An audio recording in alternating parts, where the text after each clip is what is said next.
selama ini ada beberapa teman-teman Bapak itu pemahamannya yonek tepa baik Pak. Ini artinya Pak, artinya kalau saya DKP ya DKP, nanti ya umum DKP semuanya DKP. Seperti itu Bapak Ibu langsung nggak ada ngomong gitu. Nggak ada pedoman ngomong Bapak Ibu, karena apa? Masih bisa dikembangkan sekolah ini. Artinya apa? Berkolaborasi Bapak Ibu. Tidak ada maknanya Bapak Ibu manakala Bapak Ibu hanya bersama. Kalau kita bisa bersama-sama Bapak Ibu kita akan membuat kolaborasi, itulah yang diharapkan dalam proses pembelajaran itu. Sehingga iklim pembelajaran di sekolah itu akan terjaga sendiri. Jadi nanti minimal Bapak Ibu kami mengatur sebenarnya rohnya Bapak Ibu izin rektor itu adalah satu untuk memenuhi kebutuhan internal gitu. Kalau kebutuhan internal sudah dipenuhi Bapak Ibu monggo kita baru ekspedisi. Tetapi manakala kita belum bisa memenuhi kebutuhan internal ya sudah kita pelan-pelan. Kalau sudah oke, artinya nanti ada itu yang datang ke tempat kita. Pak, bisa nggak produk-produk Bapak Ibu nanti bisa bersanding dengan produk kita? Oke, kalau nanti ada pengawasan, mengapa tidak? Ya, ini nanti bisa kami sampaikan Bapak Ibu beberapa hal itu. Ya, sebenarnya ini Bapak Ibu, TV kita sama Bapak Ibu. Oh iya toh, ada ya. Iya, ya. Oh iya. Ini nggak kocak, ya. Ini nggak kocaknya karena auto ya, terus tema itu jelas Bapak Ibu. Yang penting itu meningkatkan STEM, pengetahuannya, teknologinya, ya. Ya, kemudian artinya, kemudian matematik. Memang begitu Pak. Kita selalu mengembangkan di sana. Sehingga masihnya kita bisa bersuara. Kemudian menemukan keterampilan. Ya, kita sampaikan. Karena ide kita kalau ditanya tentang budget Bapak Ibu, baik, saya pasti 100 baik nanti. Karena itu kami sampaikan. Setelah itu baru muncul Bapak Ibu kami dengan Pak Mustafirin. Akhirnya ya sudah naik kalau Pak Bita Adopet di dekat Solirik. Akhirnya Pak Mustafirin ya sudah nanti dianggarkan untuk kegiatan-kegiatan di tempat kita. Dan kedua juga salah satunya Bapak Ibu sekolah-sekolah binaan kita yang sudah kita bina itu nggak menjadi motor penggeraknya. Memang pada waktu itu Bapak Ibu merubah mindset dari zona nyaman ke tidak nyaman itu susah Bapak Ibu. Karena teman-teman itu kan inginnya kan sudah pokoknya ini Pak. Tapi tidak bisa Bapak Ibu. Perubahan zaman akan terjadi terus. Ya. Memang ini menjadi budaya kebiasaan kami dengan kami masih menyebut. Kemudian kami juga masih sama Bapak Ibu Suriel KS ya, dari awal sampai akhir. Dan sekarang saya masih sama Bapak Ibu di SMKCOE, kami masih di tempat di sana dan saya sampai saat ini masih menjadi Dewan Juri LKS tingkat nasional di Pusat Prestasi Nasional, saya di BPDI.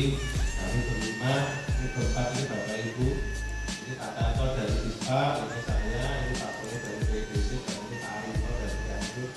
Beliau ini sebagai kawan LKS tingkat nasional. Jadi kami menyiapkan lombanya, menyiapkan aturannya, menggunakan macam-macam ya. Kami hanya berempat. Ya berlima yang itu belum dapat. Ya, itu saya Bu dan kami juga berharap nantinya harus kita kembangkan karena SMK ini adalah lahan kita, lahan yang perlu kita perlu kita berikan konten, perlu kita berikan pemahaman. Karena sebenarnya SMK itu juga teman-teman nanti. Tetapi ya penting saya berikan gambaran Bapak Ibu nanti saja. Ya ini saya Bapak Ibu. Ya, saya harus suruh pindah Pak. Pak Dwi kalau udah kompak ini silakan pindah Pak Dwi. Mau pindah ke dosen aja Bapak Ibu. Ya. Ya, karena kita kalau pindah harus ke Jakarta Bapak Ibu, daripada saya ke Jakarta lebih baik saya pindah ke dosen aja. Ya. Ya. Ya. Bapak Ibu udah hafal ini. 6, 13, 20, 27, 7, 14, 21, 28. Terus pertanyaannya nomor 1 berapa, nomor 2 berapa? Ini dua akuntansi biasanya apa? Kesamiran ini biasanya 6, 13, 20, 27, 7. Ya. Ya. Sekarang Bapak Ibu kelompok bapak-bapak ini. Luas sih kok 6. Pinten Pak? Itu min 1. Oh min 1. Ya. Berapa Bu? Sama 0. Oh sama 0. Ya, yang satu sama nol. Jadi kita buka nih, foto nesu nih. Ya, jawabannya kan beragam ya. Ya, 1, 2, 3. Lihat. Tiga. Wah. Ya, Bapak Ibu, inilah yang terjadi. Inilah yang terjadi. SMK itu seperti ini. Tema itu ya seperti ini. Jadi kita tidak usah berpikir dengan tema yang seperti apa. Yang penting kita tahu jalannya rohnya tema itu ada di mana. Itulah yang kita boleh tulis aku kan tidak masalah Bapak Ibu. Sudah ada payung hukumnya, itu ambilannya udah ada. Sudah ada program satu. Program target hari ini Bapak sampai 1 tahun ke depan Bapak Ibu kita mengerjakan ini monggo. Artinya apa? Artinya semua program kahitnya itu punya target dalam 1 tahun ini. Seperti kami sampaikan di tempatnya Bu Kunti. Bu Kunti dalam 1 tahun ini anak didik kita Bapak Ibu menjahit kaos itu kiro. Berapa tak cukup banyak? Kebutuhan sekolah berapa siswa barunya? Siswa baru kurang lebih 600 Pak. Ya sudah 600 itu dibagi anak per harinya berapa? Belajar di situ. Anak gawe kaos, gawe baju buat masing-masing sudah. Nanti bajunya selesai di tahun ini Bapak Ibu dipakai anak-anak di siswa baru.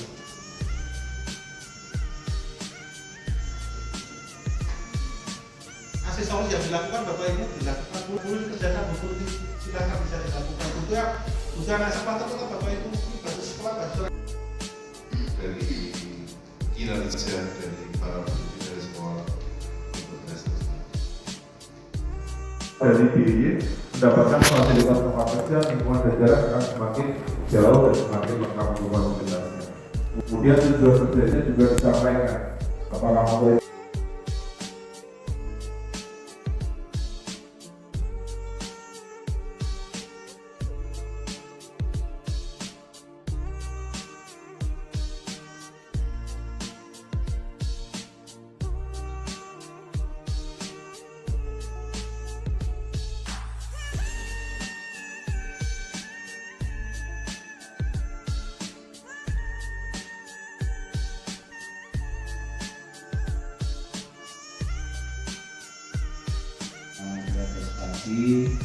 karena pada dasarnya untuk SMK itu lulusan menjadi ukur yang utama, sehingga untuk lulusan paling kita soroti artinya seberapa jauh keterserapan dari siswa yang kita proses selama 3 tahun itu.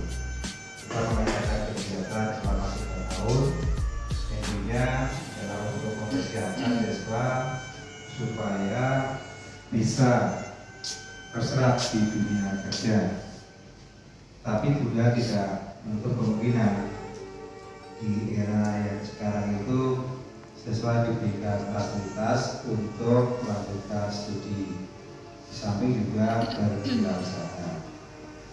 Wirausaha jadi sangat penting karena untuk bisa terserap di dunia kerja di Yogyakarta sangat tidak mungkin dengan daya tampung atau kebutuhan dari industri yang ada. Kan kalau SMK 1 Bantul saja setiap tahun itu 600 siswa, perusahaan mana yang mampu menampung itu? Jadi kita realistis saja. Wirausaha lebih menjanjikan, karena itu kewirausahaan lebih kita utamakan untuk ditanamkan dan sekaligus menjadi ciri khas di SMK 1 seperti yang kita lakukan selama ini, masuk di dalamnya pengarangan atau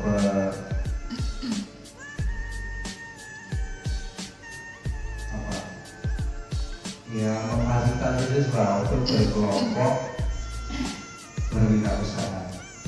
Di samping itu juga SMK telah menyediakan fasilitas khusus untuk siswa maka untuk menampung dari untuk siswa.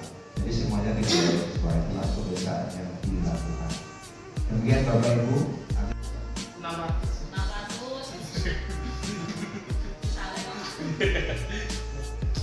Ada peningkatan yang tadinya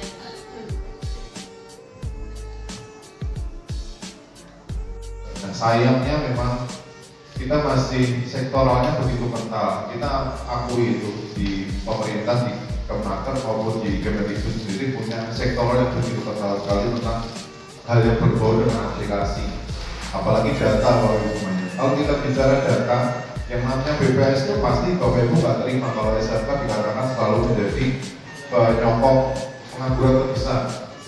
Kalau kita bicara DIY, SMK itu nomor 2 kalau dibanding SMA untuk penyokong penganggurannya.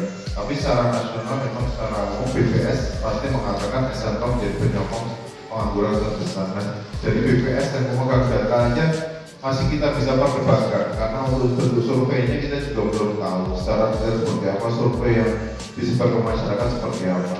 Kemudian dari Kemenaker juga ada aplikasi yang namanya Sisnaker. Itu juga kita bisa perdebatkan karena kalau kita bicara Sisnaker dan Konverso siapa Sisnaker belum di Bapak Ibu semuanya. Jadi di Kemenaker, di Naker itu ada aplikasi namanya Siap Kerja. Bapak Ibu bisa akses semuanya juga. Di sidang tradisi pun demikian. Perusahaan bisa akses juga ya Pak Nur ya. Bisa bikin akun di sidang tradisi juga ya. Nah sebenarnya perusahaan bisa melihat di tracer study-nya. Nah, aplikasinya hampir mirip sebenarnya Siap Kerja dan tracer study-nya. Perusahaan dan si anak bisa melakukan match di situ, job matching di situ. Fungsinya sama, tapi kenapa pertanyaannya adalah muncul banyak aplikasi-aplikasi yang sebenarnya sangat sektoral sekali. Jadi kita bingung mau mengambil outputnya dari mana. Jadi, Bapak Ibu semuanya, kita bicara tentang data tenaga kerjanya ini kurang lebih seperti ini. Kemudian untuk data lembaga penempatan tenaga kerjanya paling baru ini Bapak Ibu. Ada tambahan 1 LPTKS di Bantul itu baru berdiri 1 LPTKS di tahun 2023 ini. Nah, fungsinya LPTKS-nya adalah seperti kalau Bapak Ibu besok untuk penempatan kerja ke Batam. Nah, itu alhamdulillah di DIY, di Bantul khususnya itu sekarang itu berdiri LPTKS. Nanti bisa Bapak Ibu semua di sekolah juga menjembatani bagaimana perekrutan ataupun nanti pemasaran tenaga kerja melalui LPTKS ini. Jadi dimanfaatkan karena jarang sekali perusahaan untuk membenarkan diri membuat LPTKS. Nanti akan peluangnya jauh lebih besar karena kalau saya dengar dari LPTKS yang ada di Pundong, jadi LPTKS tersebut kantornya ada di Pundong. Beliau dari pihak LPTKS itu punya perencanaan untuk nanti ke arah Kalimantan, kemudian ke Jabodetabek itu khususnya untuk alat berat. Jadi alat berat nanti di Kalimantan untuk sawit dan pertambangan. Nah nanti mau bisa dijajaki, kebetulan posisinya ada di Bantul ya LPTKS tersebut. Kemudian jumlah PKK kita ada 202 seluruh DIY. Kemudian bursa kerja pemerintah atau P3MI ada 7 yang ada di DIY. Salah satunya yang sering bekerjasama dengan SMK 1 Banten mungkin Duta Wibawa dan PTSN.